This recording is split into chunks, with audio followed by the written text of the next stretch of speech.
Okay, this module 12 lab activity involves the HR diagram, and that's what you're seeing here in this video.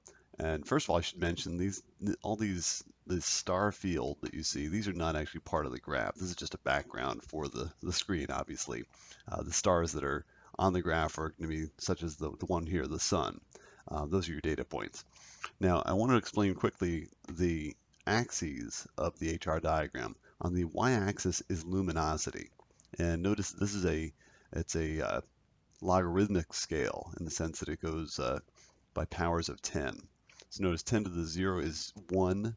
All these luminosities are in terms of the luminosity of the sun. So this star right here, which is our sun, has a luminosity of 1, meaning, well, it makes sense because it's just as bright as our sun. Similarly, they give the radius of the star in terms of solar radii. So how does the star compare to our sun? Well, it is our sun, so sure enough, it's got the same size as our sun. On the x-axis, notice that you've got temperature.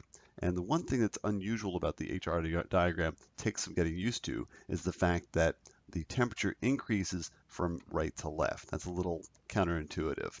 Notice that you'll get the temperature of the current star is actually listed here. So when I click around here and choose different locations on my HR diagram, notice how the temperature is changing, as is the luminosity. The luminosity is given, and the radius of that particular star is given. So now that you know how the HR diagram simulation is controlled, that'll help you get through most of these questions. Questions 1, 2, 3, 4, 5, 6, 7, those can all be done just by playing around with the HR diagram, reading off the values on each axis.